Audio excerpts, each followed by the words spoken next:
Saudara-saudari yang terkasih, saya Pastor Adri Budi MSC menyampaikan salam Natal dan selamat menyambut tahun baru melalui video ini.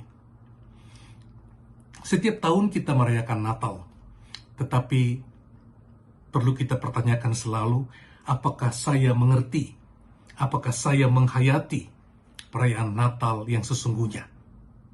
Salah seorang paus pernah berujar, walaupun Yesus itu lahir sampai 1000 kali di Bethlehem atau di tempat manapun di dunia ini, tetapi jika dia tidak lahir di dalam kehidupan manusia, dia tidak masuk ke dalam hati manusia, maka sia-sialah kelahiran itu. Sia-sialah perayaan Natal itu. Di Amerika, menjelang Natal, banyak sekali hiasan-hiasan Natal dipasang di rumah-rumah orang Kristiani, di pohon-pohon di depan rumah, bahkan di atap rumah pun penuh dengan lampu-lampu dan dekorasi Natal yang sangat indah dipandang mata. Namun ada hal yang menyolok di antara dekorasi-dekorasi yang penuh hiasan itu, yaitu hadirnya tulisan-tulisan yang mengingatkan kita yang sementara merayakan Natal bahwa sesungguhnya di dalam Natal, Kristuslah yang kita rayakan. Natal bukanlah sekedar holiday season, tetapi Allah sendiri yang mendatangi umatnya di dalam diri Yesus. Mereka menulis, Christ is the reason of this season. No Christmas without Christ. Dan ada juga stiker-stiker mobil, stiker magnet seperti ini, yang bertuliskan Keep Christ in Christmas. Pertahankan Kristus di dalam hari Natal. Ya. Mengapa?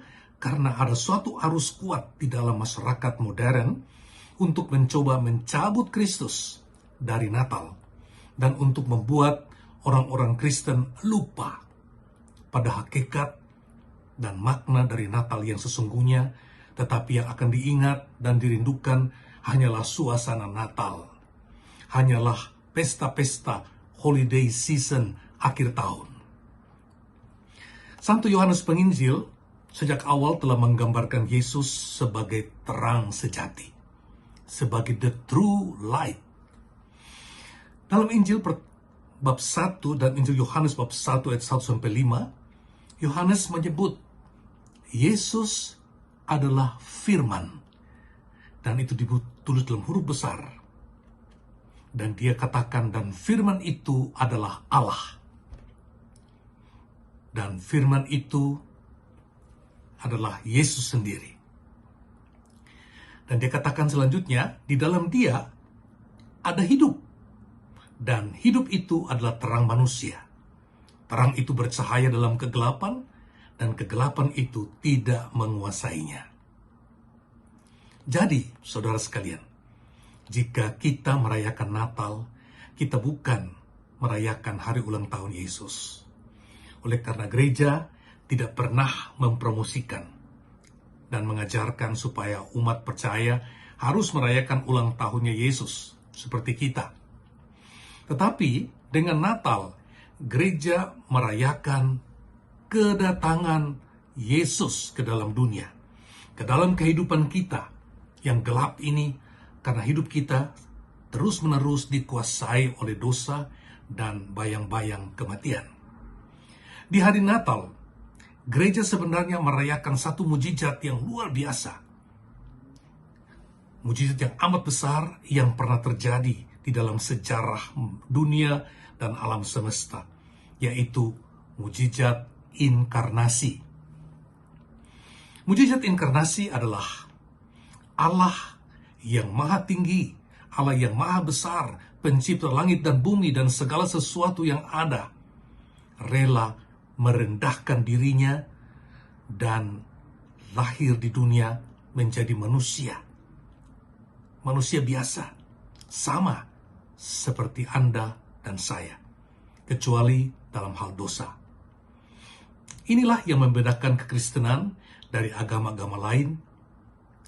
Inilah yang menjadikan kekristenan itu unik yaitu adanya mujizat inkarnasi. Allah menjadi manusia dan tinggal di antara kita. Dan dia di antara kita bukan hanya di saat Natal, tetapi untuk selamanya. Nah, pada suatu hari, di suatu kelas teologi, ada seorang mahasiswa bertanya kepada profesor teologinya, "Pak Profesor, apakah yang paling membedakan antara Yesus dengan para tokoh spiritual lainnya, nabi-nabi, pendiri agama-agama besar?" Profesor itu menjawab dengan sebuah ilustrasi. Dia katakan, ada seorang wanita yang berjalan sambil melamun, lalu ia terpleset dan terjerumus ke dalam sebuah lubang yang dalam, yang curam dan gelap. Ia melolong-lolong kesakitan dan minta tolong. Ia mencoba keluar dari lubang itu, tetapi sia-sia, karena dia tidak sanggup. Selain lubang itu gelap, tapi juga karena ia terluka dan badannya sakit semuanya. Lalu lewatlah seorang alim ulama yang sangat hebat, yang sangat pandai ilmu agama. Dia mendengar lolongan wanita itu. Dia melongok ke dalam lubang yang gelap itu. Lalu dia berkata, "Oh, wanita yang malang, itulah akibatnya kalau engkau tidak memperhatikan ajaran-ajaranku. Kalau saja dari dulu engkau memperhatikan dan mengikuti apa yang aku ajarkan, pasti engkau tidak akan mengalami nasib yang seburuk ini." Lalu dia pun pergi. Datang seorang tokoh rohani lain. Dia juga melongok ke dalam lubang yang gelap itu karena dia mendengar lolongan wanita itu. Dan dia mengetahui ada wanita yang terperosok di sana.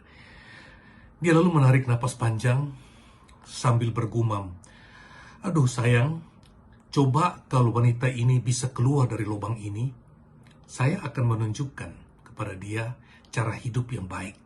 Saya akan mengajarkan kepada dia ilmu kehidupan agar dia tidak terjatuh seperti ini lagi." Lalu ia pun pergi. Lalu datanglah seorang bernama Yesus. Ketika ia mendengar lolongan wanita yang jatuh dalam lubang yang gelap itu, hatinya tergerak oleh belas kasihan. Lalu ia pun turun ke dalam lubang itu sambil berkata, "Jangan takut, inilah aku." Lalu dia menemani wanita itu dengan penuh kesabaran. Dan dia berusaha membantu wanita itu untuk sembuh dan bisa keluar dari lubang itu dan kembali ke dalam hidup yang terang, hidup yang menyelamatkan. Saudara-saudara sekalian, ilustrasi yang disampaikan ini mau menggambarkan apa itu inkarnasi dan kenapa Allah turun ke dalam dunia melalui Yesus yang lahir di Bethlehem, dan mengapa kita merayakan Natal. Kita manusia sama seperti wanita yang jatuh terperosok ke dalam lubang yang dalam dan gelap itu. Kita memang masih hidup, tetapi kita tidak bisa keluar dari lubang itu. Kita tetap terperangkap di dasar lubang yang gelap. Allah melalui Yesus datang dan dia ikut melompat masuk ke dalam kegelapan itu untuk menyertai kita. Makanya dia diberi nama Immanuel, artinya Allah yang beserta kita. Persoalannya, apakah kita mengenal dan menerima dia? Inilah tragedi yang terbesar dari umat manusia, khususnya orang Kristiani, orang-orang milik kepunyaan Allah. Orang-orang yang mengaku sebagai pengikut Kristus. Orang-orang yang merayakan Natal setiap tahun, tapi dia tidak tahu untuk apa ia merayakan Natal, tetapi dia merayakan Natal ikut-ikutan saja. Orang menyebut Merry Christmas, dia juga mengatakan Merry Christmas, tanpa pernah mendalami apalagi menghayati. Mengapa? Christmas itu kita harus bersukacita. Rasul Yohanes telah menulis tentang tragedi ini dalam Injil yang sama. Dia menulis sebagai berikut. Ia, yaitu Yesus, telah ada di dalam dunia, dan dunia ini dijadikan olehnya, tetapi dunia tidak mengenal dia. Ia datang kepada milik kepunyaannya, tapi orang-orang kepunyaannya itu tidak mengenal dia. Tetapi semua orang yang menerimanya diberinya kuasa supaya menjadi anak-anak Allah. Menjadi anak-anak Allah berarti menjadi anak-anak yang terang. Saudara terkasih, ingat, tanpa Kristus tidak ada Natal yang sejati. There is no true Christmas without Christ. Mari saudara, kita sambut Kristus selalu. Kita bersatu dengan Dia. Kita mendengarkan Dia. Kita percaya bahwa Dia datang untuk menyelamatkan kita. Selamat merayakan Natal. Selamat merayakan kedatangan Kristus di dalam kehidupan kita.